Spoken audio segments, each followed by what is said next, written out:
Hari ini kedua orang ini adalah aktor politik terkuat. Jadi kalau hanya perang proksi, kayaknya masih aman-aman nih. Pak Jokowi ada Pak Prabowo, ya kan? Bu Mega ada Mas Ganjar, proksinya. Ingin mengajak pada Antitesis. ingin mengajak pada perbaikan, ya kan? Ya kan? Kedamaian, itu kan sebenarnya semuanya sama. Prabowo bertemu dengan Pak Jokowi di MRT itu pasti ada jembatannya.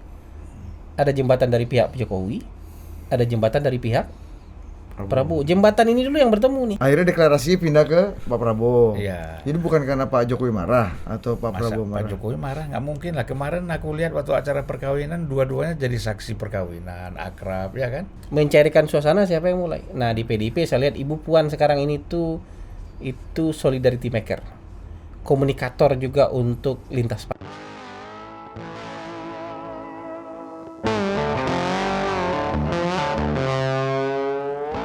Ini yang galau juga koalisinya Pak Prabowo ya. Betul. Ini itu masuk niat baik ini tiki-taka? niat baik ini agak sering masalah Dit. Karena semua perang di dunia ini diawali oleh niat baik. Betul. Ya kan? Ya kan? Iya. Iya nggak? Iya perang Iya dunia. kan? Tapi enggak dong. Perang dunia kedua itu dari semua malun bin niat. Perbuatan itu tergantung pada Niat baik niat. Bang, membela lagi rasnya, membela. Iya. Tapi kan Perang dilihat- dunia kedua tuh dari Smooth Hawley ini Bang, kadang ingin melindungi petani-petani produk industri dalam negeri, dia tutup impor di sana, tutup impor juga, akhirnya Ya itu kan tergantung. Depresi Kalau niat baik sekarang, dan perang. gini, kalau niat baik sekarang apapun yang dilakukan oleh Amerika dan Eropa Barat, walaupun niatnya jahat tetap baik. Atas nama demokrasi Bang. Nah, Iya atas kan? nama demokrasi. Artinya kan niat baik Tapi ini kalau nggak Rusia cukup, sama gitu. Cina melakukan itu, biarpun baik itu dianggap jahat. ya. Nah, kita masuk ke hitung-hitungan politik nih, Bang. Iya, ini niat baik MK ini, ya kan, untuk memberikan kesempatan bagi anak muda di seluruh Indonesia yang pernah terpilih. Ini gimana nih, Bang Hasan melihat hubungan antara Pak Jokowi dan Bu Mega? Nah, masuk ke situ dulu. Wih, serem kali. Iya kan, ini kan apa namanya istilahnya itu bukan Baratayuda tapi Merah Yuda ini.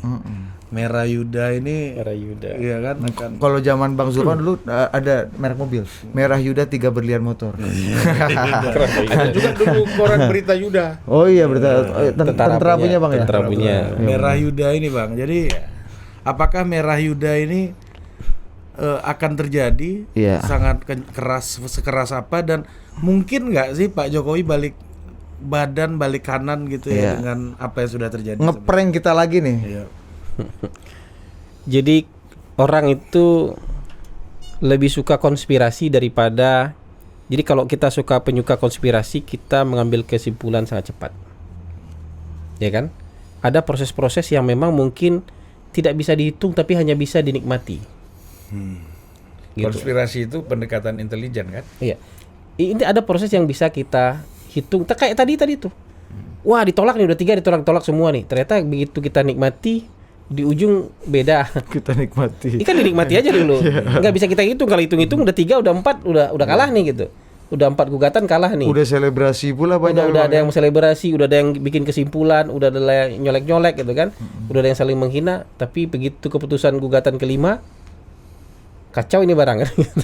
Berbeda 180. Jadi buat saya kita harus memang tetap nggak ada pintu yang betul-betul tertutup 100%. Walaupun kita membaca tanda-tanda sepertinya memang akan berpisah jalan. Begitu juga orang yang meyakini nggak mungkin berpisah jalan karena ini, karena historis, karena hubungan baik, itu juga naif. Karena yang itu, air besar tepian berubah, kalau musim berganti perasaan juga bisa berubah. Ini bukan yang padi hampa, ini beda lagi Bang ya. Iya, tapi yang padi hampa ini, yang pikir-pikir naif ini tuh padi hampa. Gua baru tahu bisa padi hampa, tapi sekarang gua berdakwah soal padi hampa gua, Bos. Nah, tapi ya begitu buat saya, loh apakah mungkin mereka berbaikan kembali? Kalau walaupun kita melihat tanda-tanda berseberangan jalannya mungkin agak lebih banyak, tapi berbaikan kembali loh, kan belum 100% pintu tertutup. Baru saya sekarang Pak Jokowi nginjak gas sekencang-kencangnya ini untuk ngasih tahu bahwa ya pintunya masih tetap mau ditutup atau ada pintu yang mau dibuka nih. Iya. Masih bisa komunikasi atau enggak? Atau masih bisa yang ada yang bisa kita jembatani atau enggak? Kita kan nggak tahu itu. Pembicaraan-pembicaraan di level itu kan kita nggak tahu.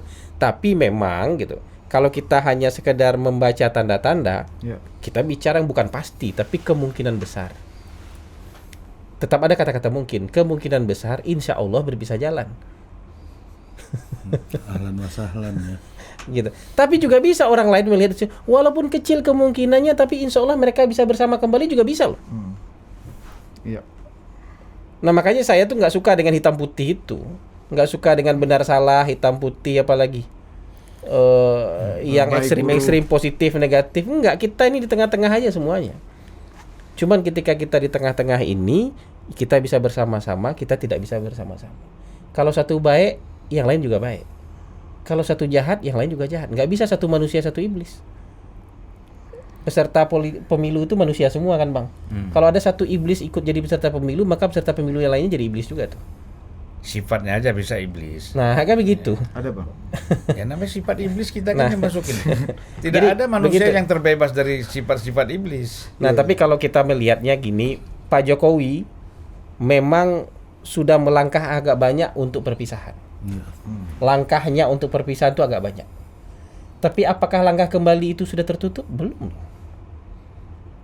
Kan menurut saya dalam politik itu sampai detik terakhir tawaran-tawaran itu bisa tetap dibuka. Jangan kan dalam politik, dalam perang aja perundingan bisa dibuka. Apalagi sekadar dalam politik. Berunding nikah masuk juga katanya. Jadi itu kalau begini, menurut saya ada dalam agama itu ada istilah begini. Janganlah, ini nasihat ya. Ini nasihat dari Ali bin Abi Thalib. Itu Ali bin Abi Thalib mengatakan bahwa janganlah engkau berlebihan membenci seseorang. Nah, itu. Karena satu saat kau akan Mencintai dia. akan baik, akan mencintai dia, berbuat baik sama dia. Turi. Jangan juga kau terlalu Sayang.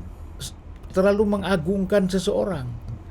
Satu saat engkau juga akan berpisah dengan dia. Itu saya agak hafal bahasa Arabnya itu Bang. Nah, gimana? Itu ada bin Abu Thalib Bang. Ya? Jadi Ya. ahbib habibaka haunan ma'asa ayyakuna bagidaka yaumama. Wa abghid bagidaka haunan ma'asa ayyakuna habibaka yaumama. Nah, itu. Betul Bang. Nah, kedua lolos. Masa kau uji lagi betul apa salah? Karena aku nggak tahu Bang. Kalau saya udah, kalau kau nggak tahu diam aja. Jangan kau uji. Jadi Udah nggak sayangi tahu nanya. Iya. Ini Pak Diampa ini Bang lagi provokasi. Jadi patonahnya agak kurang nih, Bang. Iya, iya. Nah, jadi begitu. Jadi itu tadi yang masuk Hasan menjelaskan bahwa apapun lah antara Ibu Mega dengan Pak Jokowi, kita mengharapkan itu kan ada perbedaan-perbedaan, Ya. tapi tidak saling membenci, tidak saling memusuhi. Nah, kadang-kadang kan ini kita susahnya kalau kita jadi public figure. Di lingkungan kita ini kan banyak orang-orang yang cari muka, penjilat segala macam, tambah-tambah supaya hubungan ini tambah renggang, dia tambah senang. Harusnya upaya yang dilakukan. Makanya saya tuh terus terang ya, saya senang figur-figur itu seperti Puan Maharani misalnya. top Ya. sekarang, top. Puan Maharani Bu itu Puan top sekarang. yang dia lakukan itu kan selalu bagaimana memperkecil perbedaan-perbedaan. Menjebatani Ya, antara Ibu menjebatani Mega dengan jurang. SBY, Ibu Mega dengan Jokowi, Ibu Mega dengan Luhut, Ibu Mega dengan siapa saja. Nah, jadi peran-peran seperti ini dibutuhkan lah banyak orang. Ya, banyak orang-orang seperti ini di lingkungan para public figure atau pemimpin-pemimpin kita. Harusnya sekelilingnya orang-orang seperti Ibu Puan begini. Bang. Iya, jangan orang-orang yang cari keuntungan, cari muka, ya kan? Mengadu domba, memanas-manasi sehingga situasi semakin runyam. Ini bahaya. Nah, orang-orang kayak begini kan terus terang ada aja kan, ini orang-orang yang berpikir picik dan kerdil. Iya kan? Berpikir picik dan Kerdil, dia hanya bisa main di bawah tempurung. Orang bilang kata di bawah tempurung kan, kenapa? Tempurung tuh ada lubang dikit. Ya kan, kalau dibolongin kan ada matanya tuh lubang. Nah, jadi dia cuma lihat di situ aja. Dari lubang itu aja dia lihat. Kalau diangkat tempurung, wah ada dunia ini rupanya kan. Bukan itu aja. Kok daun pisang aja yang aku lihat kan gitu. Yang lubangin itu siapa, Bang? Iya. Petani atau Yang lubangin enggak kalau Biasanya yang ngelobangin itu tupai. Oh, tupai. Tupai. Itu pun alam yang bekerja dengan Iya. sendirinya itu Bang. Iya. kuat juga gigi tupai ini ya. Oh. Iya. Iya. Tupai ini giginya kecil. Sumpah. Udah. Nah, Bang Hasan gimana Bang? Orang sekitar Mas Ganjar gitu misalnya. Iya kan ini apa yang Ini terjadi jembatan ya, bicara Iya, jembatan bisa ya. menjadi jembatan atau tadi Mbak Puan ada lagi orang-orang yang di sekitar Pak Prabowo dan sekitar Pak Ganjar yang mungkin mengambil peran sebagai jembatan dari hubungan semua ini sekarang. Kalau peran-peran ini menurut saya di semua partai hampir ada semuanya. Iya. Di sekitar Pak Surya Paloh selalu ada orang yang jadi jembatan yang bisa kemana-mana nih. Siapa, Bang? Ya ada lah, pasti ada, nggak mungkin. Dulu Bang Zulfan kan bisa kemana-mana tuh. Sekarang nggak tahu peran Bang Zulfan digantikan siapa, kita kan nggak tahu. Siapa Bang? Ya kan di Golkar juga pasti ada. PLH-nya siapa? PLT-nya di sana? PLH Bang Zulfan saya nggak tahu, tapi pasti ada yang ditaruh di situ. Pasti Ya ada. kalau kita lihat sekarang lah Ahmad Ali lah ya. Ya pasti bisa itu, ya kayak gitu-gitu. Bisa ke PKS, Nah. bisa. Cuman Ahmad Ali satu aja nggak bisa ke Demokrat aja dia. Yang nggak bisa ke Demokrat. Nah di sekitarnya Pak SBY juga pasti ada orang yang bisa Ya. ke sekian partai, masuk ke banyak pihak selain itu. Di PDIP juga ada. Kalau Nah PDIP sekitar Pak SBY kan sekjen itu biasanya perannya ya. iya, atau yang itu yang seniornya AHY ini, yang jarang muncul ini. Si apa? Oh, yang Yovan, bukan. bukan. Yang kemarin Dewan Pembina juga lupa lah namanya. Oh iya, nah itu bisa begitu. Nah Tentara juga. perlu ada yang kayak gitu memang. Kalau di PKS Habib Ya, Abu. iya, Abu Habib Abu. Bakar. Karena kalau nggak ada orang-orang yang memerankan itu, siapa yang mulai pembicaraan? Ya. Mencairkan suasana siapa yang mulai? Nah di PDIP saya lihat Ibu Puan sekarang ini tuh itu solidarity maker, komunikator juga untuk lintas partai, gitu. Bahkan mungkin lebih mudah dia sekarang komunikasi keluar partai daripada ke teman-teman satu partainya. Mungkin lebih mudah dia sekarang komunikasi dengan Kaisang teman-teman luar partai daripada ke Ganjar misalnya. Bisa juga begitu. Tapi perlu ada peran-peran seperti itu dan perlu ada orang yang memerankan. Karena suatu saat gini, pasti ada sesi-sesi antar partai deadlock. Ketua-ketua partai nggak mau lagi saling ngomong. Ya. Mau mencarikan suasana siapa yang duluan mau ngomong, itu ego kan agak susah diturunkan. Orang-orang ini yang jadi diplomatnya nih. Berarti orang-orang yang di DPR ini Bang ya? Sebagian besar pasti orang Iya, DPR iya. karena mereka Yang biasa berteman di bekerja DPR sama kan. Iya, yang Iya. ketemu tiap hari kan. Dan isunya kerjasamanya bisa beda-beda isu, kadang bisa beda-beda sama, isu. kadang beda. Di PDI ini masalahnya di DPR ini kan Dewan Kolonel. Iya.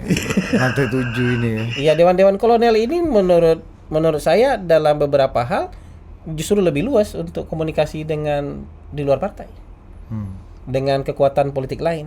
Justru juga mungkin lebih lebih bisa memanai bahwa pertarungan politik ini nggak bisa juga kita lihat hitam putih, nggak bisa juga kita menutup diri eksklusif. Ya, itu Nah, problemnya para jembatan-jembatan ini di internalnya masing-masing itu punya tempat yang Sama signifikan nggak dan sama nggak? Jangan-jangan ya ada jembatan Ya, tapi tergantung- buang-buang waktu juga kita harus tergantung lewat. posisi politik, tergantung posisi Ya kalau di politik. PDI di Mas Ganjar dan di Pak Prabowo menurut Abang kalau kita bisa identifikasi jembatannya Prabowo siapa kan ada dan Pak Dasko. Kan levelnya kan. bagus-bagus saja. Kalau misalnya di PDI ada Ibu Puan kan levelnya ketua DPR. ya. Harusnya sangat penting dong, sangat vital dong. Kalau di Gerindra ada orang kayak Bang Dasko, itu kan juga Wakil ketua DPR. Wakil ketua DPR kan jago gitu loh. Di Nasdem misalnya Ahmad Ali jagoan juga gitu loh. Jadi orang-orang yang sebenarnya ketika dia memberikan informasi, insight valid gitu. atau menyampaikan sesuatu itu kredibilitasnya bisa dipercaya. Gitu. Jadi menurut saya orang-orang yang kayak gini tuh juga nggak sembarangan lah. Walaupun keputusannya jadi nanti itu nggak bisa dia yang putuskan karena keputusannya keputusan organisasi kan. Tapi komunikasi nyambung. Ya. Jadi ada informasi yang di-share kayak gitu-gitu. Kan ada orang yang mengaku, "Bang, saya tim politiknya calon A" gitu kan. Nah. Setelah dirurut-urut ternyata kawan ini di rantai makanan Ranking nih mungkin 300. iya mungkin kurang terlalu Tapi kan baik lah. artinya kan dengan komunikasi itu kan sebenarnya memastikan tidak ada jembatan yang putus meskipun Ya, itu harapannya Iya. itu tidak ada jembatan. Bahkan misalnya, habis pemilu nih, habis gontok-gontokan pemilu nih, ada menyusun ulang pemerintahan kan? ya. Menyusun ulang pemerintahan tuh nggak mesti loh kayak kemarin itu misalnya, yang hanya yang menang pemilu aja yang memerintah. Bisa juga yang jadi lawan itu ikut memerintah. Ketika Pak Prabowo bertemu dengan Pak Jokowi di MRT itu pasti ada jembatannya. Ada jembatan dari pihak Jokowi, ada jembatan dari pihak Prabowo. Jembatan ini dulu yang bertemu nih. Sudah sama-sama cocok ini, ya. Keinginan-keinginan dan harapan dari masing-masing prinsipal Udah cocok ketemu mereka. Gus Ipang Wahid tuh yang di MRT itu tuh. Sini, cerita sini waktu itu. Bang. Iya, tapi menurut saya mungkin bukan beliau jembatannya gitu. Bahwa mungkin ada dan terlibat dalam beberapa part mungkin. Iya. Tapi jembatan pertama bicara saya yakin levelnya level orang yang benar-benar sehari-hari bersama masing-masing. Itu prinsip. levelnya Dasko sama BG lah. Nah, gitu. Nah, gitu. Ya kan? Kita bicaranya ya gitu, kan gitu. kok nanya ke saya mana kita tahu. Kenapa ya? Mana kita tahu, Bang. Jadi begitu juga ini nanti abis misalnya gontok-gontokan Prabowo lawan Ganjar. So keras, misalnya sekeras apapun nanti, tapi begitu udah selesai nih, misalnya mau diajak, ayo dong PDIP ikut, misalnya PDIP kalah, kemungkinan besar kalah mungkin menurut hitung-hitungan gitu. Misalnya gitu Bang. Jadi terus ada yang jadi jembatan nanti, ada ikut kita gabung membangun pemerintahan sama-sama. Ini offeringnya segala macam. Di sana juga ada jembatan, kemungkinan besar nanti Bu Puan tuh. Ya kan? Nah, udah begitu, udah sama-sama lagi dah. Gitu. Jadi ya ada masa-masa bertengkar, ada masa-masa bertarung, ada masa-masa bersama. Ya, itu kalau Yang perlu dihindari itu kalau lukanya itu luka bacok. Iya. Luka bacok tuh emang susah sembuhnya. Makanya saya bilang kalau kebencian personal, kebencian soal identitas, kebencian soal hal-hal yang kita nggak bisa ubah. Jalan kita pincang hari ini kita nggak bisa ubah. Badan kita bongsor kita nggak bisa ubah. Rambut kita memutih kita nggak bisa ubah. Iya kan? Agama kita nggak bisa ubah. Mata kita sipit atau belok kita nggak bisa ubah. sini ada Bang yang pindah agama. Kalau itu yang jadi sumber pertengkaran, lukanya luka bacok. Nggak bisa sembuh itu. Ini punya tondo-tondo menuju luka bacok apa? Ya adalah beberapa lah. Adalah beberapa. Masa orang tua dilibatkan? Orang tuanya PRRI katanya. Tiba-tiba jadi berdosa dia gara-gara orang tuanya pernah ikut PRRI. Itu kan luka bacok itu nanti itu. Bapaknya udah nggak ada, disebut-sebut bapaknya.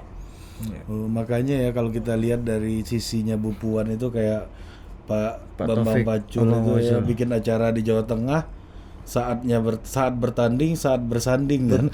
Baru mau pemilu udah bikin acara itu Bang. Judul acaranya Bang. Tapi itu kan pesan yang benar, sebenarnya benar.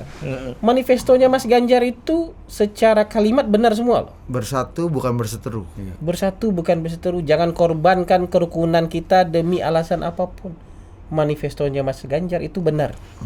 Perlu ditiru. Yang jadi masalah itu manifestonya belum diikuti sama orang di bawahnya. Orang-orang di bawahnya nggak setuju dengan itu gitu. Maunya bertengkar soal pribadi, bahkan sampai hal-hal yang nggak masuk akal dipertengkarkan. Makanya kalau kita berangkat dari filosofi tadi Bambang Pacul, apa yang dia sampaikan, kemudian Ganjar yang barusan disampaikan oleh, ini kan bicara pada tingkat kemuliaan politik sebenarnya. Politik itu kan pekerjaan, tidak ada yang lebih mulia pekerjaan di dunia ini adalah pekerjaan politisi. Ketika memang tujuannya adalah untuk menegakkan keadilan, membangun kesejahteraan rakyat, kan gitu. Bagaimana membuat kedamaian, itu tujuan politik yang sesungguhnya. Nah, politik ini menjadi rusak ketika para politisi menggunakan semua posisi-posisi politiknya untuk kepentingan pribadi, untuk menyakiti orang, ya kan? Untuk menyakiti lawan politik. Itu yang menjadi politik tidak mulia. Sesungguhnya tujuan politik itu ya sangat mulia. Itu tadi jangan berseteru, ya kan, bersanding. Mari kita semua bisa berdamai. Saya kira semua ya, walaupun saya tidak mendukung Anies, tapi slogan-slogan yang dia gunakan kan juga sebenarnya sama kan. Ingin mengajak pada antitesis, ingin mengajak pada perbaikan, ya kan? Ya kan, kedamaian, itu kan sebenarnya semuanya sama. Tetapi ini juga tidak cukup berhenti hanya pada slogan. Gitulah, lip service. Ini harus betul-betul diwujudkan. Nah, tapi oleh karena itu kalau nanti itu tidak diwujudkan, menjadi tujuannya hipokrit. Tapi jangan-jangan Bang, itu tuh juga terjadi karena adanya pikiran kritis terhadap sikap Pak Jokowi yang merupakan kader PDI Perjuangan. Menurut saya termasuk di dalam acara Projo kemarin kan yang ini juga ramai tuh Bang. Macam, gitu. Di acara Projo itu gue baca adalah salah satu lah misalnya ya kurang lebih Pak kemarin tuh harusnya ada deklarasi Prabowo, tapi dibatalkan karena Pak Jokowi kurang lebih memerintahkan untuk membatalkan lah kurang lebih gitu. Kecewa Pak itu, Prabowo kecewa. Bukan gitu, janganlah. Bukan Enggak, ini dari netizen, abang nih. Ya, tapi kan marah yang, terus. aku kan hadir di situ. Iya, Aku makanya. pun hadir, Ya, bisa bersaksi kau kita tapi bang. sibuk ngobrol kau. Nggak perhatikan apa yang disampaikan. Jadi tapi itu juga Ini kan. nih bang, kurang lebih gini nih ya. Misalnya Mas Dum-Dum, halo Mas Dum-Dum. Kau Sehat-sehat. ini sibuk Kita mau ngobrol, konfirmasi kau. aja, kan Bang Hasan juga Nggak ada di ngerti sana. Gua nggak ada di sana. Apa? Ini maksudnya Bang ini, Iya, iya. Bang Zulfan. Nggak ngerti relawan kau. Gue cuman posting itu, posting undangannya aja. Iya. Yang menjadi kunci Bu Era agenda besar di acara Rakernas kemarin adalah setelah Bapak Budi Ari dipanggil Pak Jokowi sebelum acara, selesai pertemuan empat mata dengan Pak Jokowi, sebenarnya denyut jantung Pak Budi sudah berdetak makin kencang. Untung nggak jantungan. Apalagi Pak Budi tahu ayah nggak mau datang karena mendadak dapat laporan acara nggak sesuai rencana awal. Akhirnya ayah ngambek, pasang muka kecut. Bapak Budi juga mukanya kecut. Ayah itu siapa yang ngomong Pak manggil Prabowo ayah? maksudnya. Tapi Jadi kan gini. yang kita tangkap ya, ngobrol-ngobrol dengan para Iya. tokoh-tokoh partai. Tapi yang katanya ada di abang situ. Budi yang ngobrol, abang dengerin. Iya, Abang. tadi Setelah abang acara. ngobrol. Setelah Di acara, mana sih? dia dalam acara ngobrol.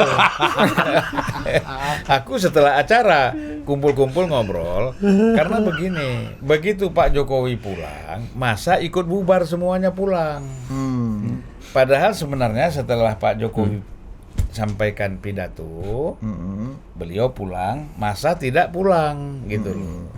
Ini laporan pandangan mata nih Bang ya, yang di Nah, lapangan ya. Iya, di lapangan begitu. Tapi kan kita nggak tahu yang Akhirnya deklarasi pindah ke Pak Prabowo. Iya. Jadi bukan karena Pak Jokowi marah atau Pak masa Prabowo Pak marah. Jokowi marah, nggak mungkin lah. Kemarin aku lihat waktu acara perkawinan dua-duanya jadi saksi perkawinan, akrab ya kan.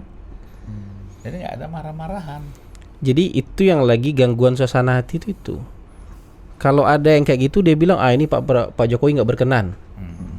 Oh Projo mendukung Prabowo dengan segala macam varian argumennya. Pokoknya intinya Pak Jokowi nggak berkenan, Projo mendukung Prabowo. Di hari yang sama mereka marah-marah bilang MK Mahkamah Keluarga. Orangnya itu juga. Di hari yang sama mereka sudah bilang hari Senin akan ada keputusan Gibran maju menjadi cawapresnya Prabowo. Itu yang saya bilang kenapa bolak-balik pikirannya. Kan kalau misalnya Pak Jokowi tidak merestui arah dukungan Projo ke Prabowo, apalagi anaknya pasti nggak dikasih ke Prabowo. Kenapa Anda resah? Kalaupun misalnya MK mengabulkan soal gugatan itu, kan Anda nggak usah resah juga. Projo aja nggak boleh mendukung Prabowo kalau itu tesis Anda. Projo aja nggak boleh dukung Prabowo, apalagi anaknya kan gitu. Nggak bakal dikasih ke Pak Prabowo. Jadi kenapa Anda resah? Ini kan cuma bagian dari keresahan aja nih. Dia yakin sebenarnya mana yang benar tuh dia tahu, tapi ada momen kayak gini dia mau kapitalisasi aja untuk ledek-ledekan. Ini kan semangat ledek-ledekan aja Ya, gitu. jadi begini, ya Semangat upaya-upaya ledek-ledekan yang gitu. dilakukan ini. Zoom in tangan tuh. Ya, akuisisi. Ini karena keakraban itu gitu. Itu kontrol gitu, kontrol Bang. Iya. Kau pegang loh. Jadi sebenarnya apa tujuan utamanya? Tujuan utamanya ini semuanya untuk menakut-nakuti Pak Jokowi. Kalau ini diambil ada gerakan ini, ada ini demo mahasiswa ini, demo itu semua itu. Ini yang latennya bang ya. Nah, itu sebenarnya supaya Jokowi ini takut. Jadi sekarang nih MK memutuskan misalnya soal umur, dibilang ini Jokowi udah takut nih. Karena ada gerakan ini gitu. Nah, terus keluar juga kan yang itu. Di mana takutnya? Karena memang dia nggak intervensi, nggak ikut kok. Serahkan kepada MK. Kan itu. Nah, jadi saya punya pandangan lain. Jokowi ini pasti tidak ada rasa takut menghadapi situasi politik apapun. Dia akan hadapi. Kita tahulah karakter orang seperti ini. Ya kan? Bukan orang yang surut. Yang kemudian kalau Diancam-ancam mundur. diancam sana sini dia surut. Enggak, model Pak Jokowi itu pasti tidak akan surut. Justru mungkin gara-gara diancam-ancam digas terus. Justru dia akan Kalau menunjukkan. sebaliknya Bang. Korea. Ini pertama apa? Inilah karakter budaya orang Jawa, apalagi orang Solo. Gimana Iya kan? bang? Gimana bang? Gimana kasih dulu. Lah ya itu. Korea. Dia pokoknya kalau sudah memang dia merasa benar, dia merasa yakin, apapun mau diancam-ancam dia bertahan. Bahkan bisa maju. Oh, harusnya Pak Surya Paloh sebagai anak Medan harusnya lebih kayak gitu dong Bang, lebih gas lagi dong. Dia orang Aceh yang lama di Medan. Iya harusnya lebih berani lagi ya nggak? Iya, Aceh sama Medan Aceh kan Medan ini kan kombinasi paten Nggak, barang combo ini. ini, Bang. Enggak selalu. Sepak bola rap-rap Nggak ini selalu, Bang. nggak selalu. Hah? Jadi jangan. Pak Surya berani juga ke Pak Aceh Jokowi? itu dulu berani perang, sekarang kan enggak. Ya, kalau Pak Surya berani ya? Kan Berani. orang dulu, Bang. Orang dulu Pak Surya. Kan udah kita bahas kemarin kalau berani. Bang Hasan belum dengar. Iya. Kalau berani nggak mungkin bolak-balik ke istana. Hah? Iya dong. Pak Surya ini udah minta ampun apa lagi? Abang ini gimana? Nggak ada gambar Pak Surya minta ampun. Hah? Nggak ada videonya. Inilah Kau ngapain? nggak video? ngerti Surya Paloh. Kau nggak ngerti bahasa badan, kok, bahasa tubuh. Hah? Kalau orang udah habis kasus ini datang ke Jokowi, ya kan? Yang paling bahaya lagi ini mudah-mudahan tidak terjadi ya, bahwa ada aliran dana misalnya dari Yassin Limpo katanya ke Nasdem. Saya itu belum terlalu yakin. Kan? Sebelum dibuktikan dalam pengadilan misalnya kan, kita kan nggak bisa langsung mengatakan ada kan gitu. Abang nggak begitu terlalu Tapi kan yakin, abang kawan- ngomongin juga di sini. tapi kan kalau kita lihat Pak Surya mungkin dia nggak tahu juga ada apa enggak nih. Nah, Ya kan nggak mungkin dia juga yang terima, Bang. iya kan makanya Kan nggak mungkin satu nggak mungkin dia terima, mungkin nyodok dua- langit gitu. bisa juga dia nggak tahu. Nyodok Tapi langit. kan namanya khawatir kan. Iya. Ya, tapi beranilah tetap pejuang kan. Kita nggak bisa paksakan orang takut, kita paksakan berani gimana? Inilah kau kadang-kadang. Nggak ngerti berani kau. Udah jelas orang takut mau dipaksain berani. Iya. Berani Bang. Kita lihat Ini pidatonya kan sama kau kagak anggap berani. tuh anak kecil, itu ada anjing tuh. Kau berani kau dorong-dorong tuh. Anjing makin dekat tuh. Inilah kadang-kadang. Tapi kita lihat dari pidato appearance-nya. Nggak ada lagi pidato kan udah surut jauh dibandingkan yang dulu kan dengan yang sekarang. Kemarin Anies Imin ngumpulin orang ratusan ribu di Sidoarjo loh. Tapi ada ngeri. yang menarik pidatonya Prananda Paloh ya, bahwa jangan bermain api dengan Nasdem. Oh, berarti dia Ada, sudah mulai ambil alih kendali itu, Bang. Iya. Ada Bang. Ada Coba kau cari Div, nanti insert. di hadapan 500 caleg Nasdem. Kalau nggak salah di Jateng apa di mana itu. Udah bisa di cawapres tuh, Bang. Jangan bermain api dengan Nasdem. Nah, berarti Bener kan, berani dong. Hah? Berani lah. Itu kan anaknya karena masih muda. Gua ada sambungannya tuh bermain tit gitu tapi nggak. Jangan.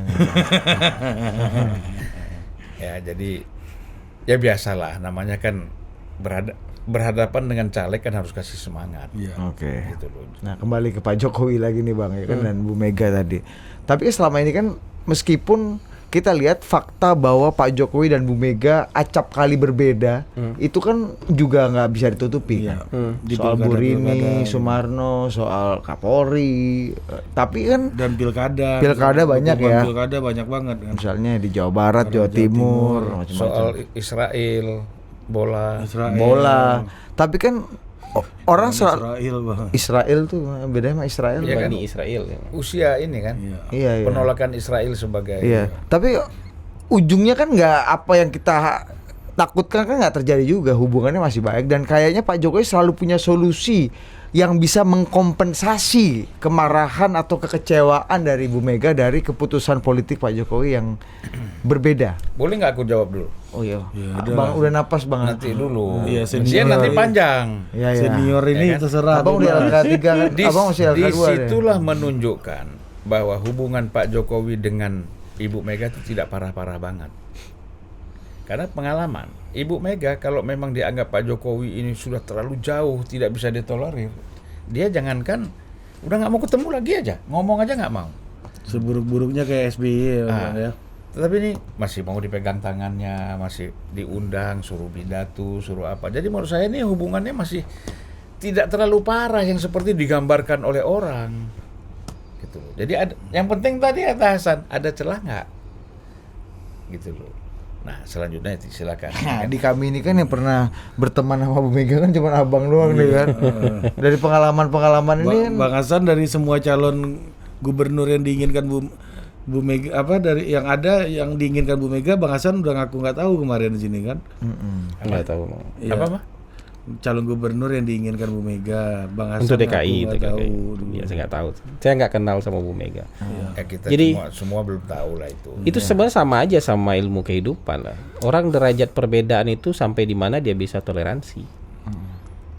Kalau misalnya derajat perbedaan dan berseberangan itu sudah kayak misalnya Ibu Mega dan Pak SBY, sekian puluh tahun mungkin belum bisa Recover, ya. di recover. Tapi derajat perbedaan Pak Jokowi dengan Bu Mega sampai sejauh ini, kita kan nggak tahu ke depan. Sampai sejauh ini mungkin itu masih bisa mereka terima sebagai oh ya, gue tahu lu beda, tapi ya sudah gitu. Kan derajat perbedaannya misalnya Bang Zulfan dengan Pak Surya Paloh sekarang recovernya kan agak-agak effort nih. Kalau mau recover gitu kan agak-agak effort tuh. Tapi derajat perbedaan misalnya yang lain-lain mungkin nggak begitu. Jadi makanya saya selalu kasih contoh. Bung Hatta dengan Bung Karno itu berbeda soal ide. Sekeras apapun mereka berbeda, ini orang nggak akan bermusuhan menurut saya. Jadi Bung Hatta tuh bisa nangis lihat Bung Karno ketika di Wisma Yaso tuh. Melihat keadaannya Bung Karno. Tapi perbedaan Bung Karno dengan Syahrir urusannya banyak pribadi. Kesalahan kecil aja di penjaranya tuh. Karena sentimen pribadi, kedongkolan pribadinya udah banyak gitu loh. Tinggal nunggu salah aja ini dibungkus ini gitu. Jadi bisa begitu gitu. Jadi ada urusan orang tuh yang urusannya sudah personal. Kalau sudah personal mungkin memang susah diobati. Tapi sepanjang ini soal tarik-menarik kepentingan, kekuasaan, cara ngelola negara, ide, gagasan, visi, misi, sekeras apapun kayaknya nggak akan berantem yang nggak bisa dijembatani.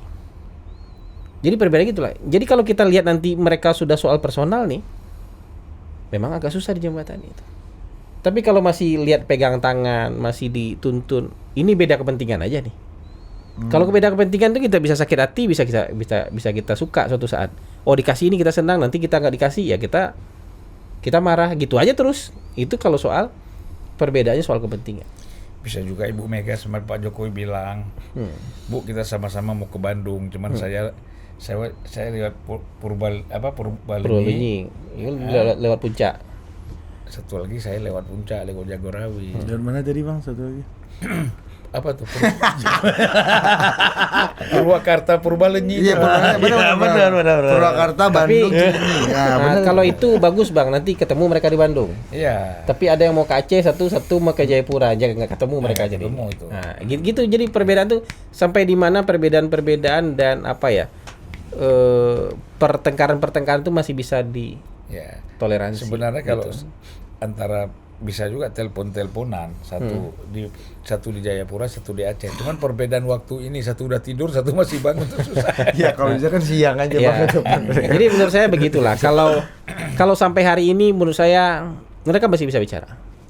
Nggak tahu kita 2 hari ke depan, 3 hari ke depan, seminggu ke depan kita nggak tahu. Kan eskalasi pasti naik. Ini kan manajemennya juga penting dan perhitungan Pak Jokowi itu juga penting. Karena kalau nggak ketemu itu kan pasti dalam tanda kutip Baratayuda lah. Berasal turun dari satu rumah tapi mereka berperang. Kurawa, Pandawa dan Kurawa ini asalnya kan satu rumah.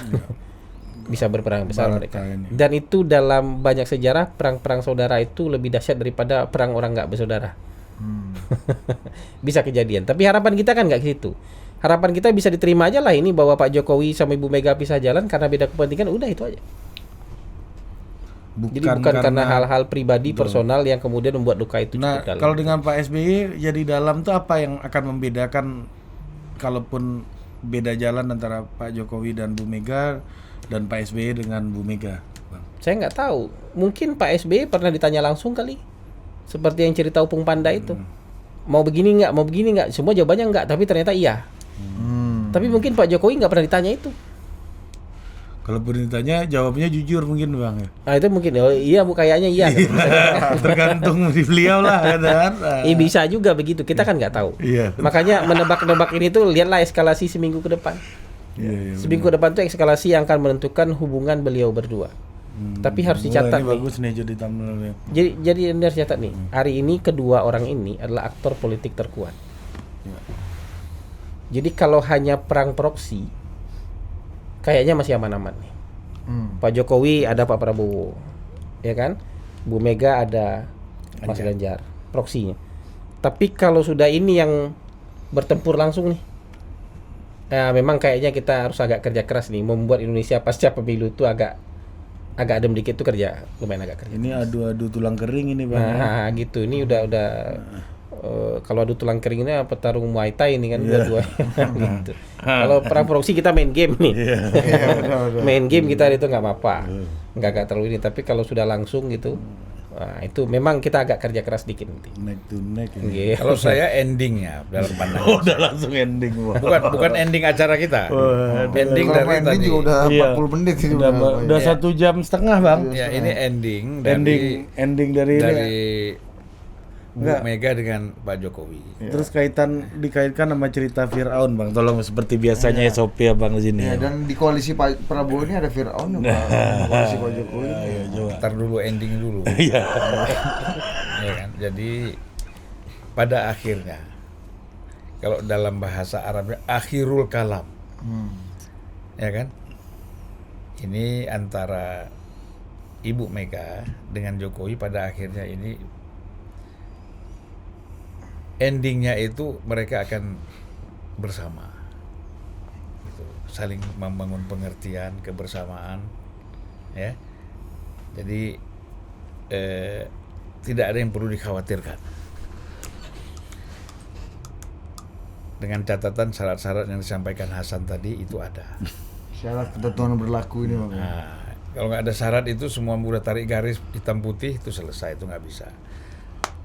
Nah, kemudian kalau kita bicara soal Firaun, Kita kumpulin cerita Firaun Pak Zulfan semua. Firaun ini kan jangan kita lihat, kita jangan bicarakan personifikasi. Firaun ini kan sudah menjadi sifat-sifat, gitu loh. Nah, kalau ditanya di partai mana, hampir semua partai sifat-sifat itu ada. Orang-orang yang menyifati itu ada. Tapi siapa ya kita nggak tahu, ya kan? Makanya ke dalam satu doa di keluarga Nabi itu, doanya adalah, ya Allah, Engkau beri kekuatan dan kesempatan kepada yang namanya iblis. Firaun itu kan dekat dengan iblis. Sekolah bareng kayak dulu. Memasuki relung-relung tubuh kami, melalui darah-darah kami, dan iblis ini mengetahui apa niat dan rencana kami. Sementara Engkau tidak memberi kekuatan kepada kami dan kesempatan kepada kami untuk mengetahui apa rencana mereka. Bagus banget. Iya kan? Jadi ini perang asimetris kita nih Bang. Lah ya. Bagus banget. Jadi Allah itu memberi kepada iblis itu memahami, mengetahui niat kita ini mau kemana kita. Dia tinggal hadang-hadang aja. Kalau imannya lemah, ikut.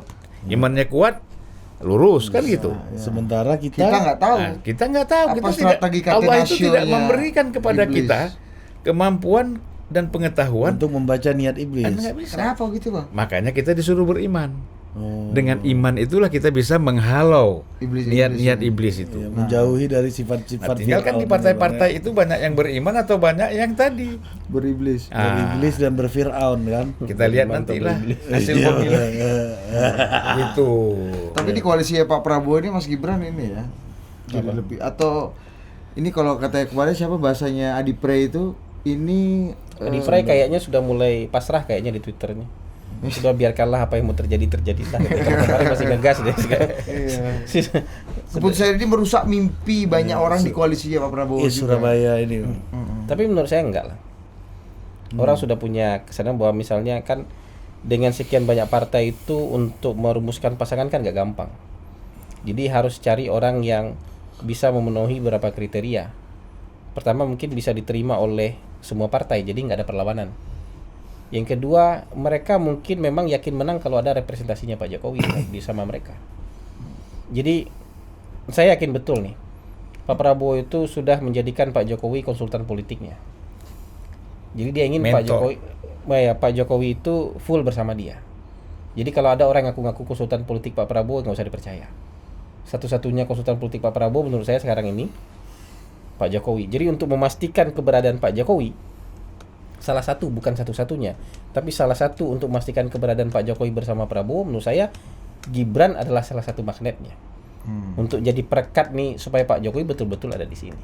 Walaupun nggak cuma nama Gibran, bisa nama orang lain nih. Tapi kalau ada Gibran, ya jauh lebih pasti kan. Kebersamaan Pak Jokowi atau keberadaan Pak Jokowi membersamai Pak Prabowo itu lebih pasti ketika ada Gibran di situ. Gitu aja sebenarnya. Jadi ini apa ya? Narok bidak gini. Kalau main politik ini bukan kayak main catur-catur biasa, di penempatan bidak untuk main catur Jepang nih. Aku pernah main catur sama si Ari. Aku suka pakai kuda ditutup sama dia. Padahal kuda nggak bisa ditutup. Oh, mabuk kawan ini. Kuda kan nggak bisa ditutup. Ini nanti saya mau undang Grandmaster Utut main di sini nih sama Judi. Tapi jangan dia suka pakai kuda kau tutup pula kan. Bingung dia. Jadi kayak gitu menurut saya. Oke. Nah, upaya untuk lobby-lobby ini memastikan siapa yang bersama kita, siapa yang tidak bersama kita kan bukan kejahatan.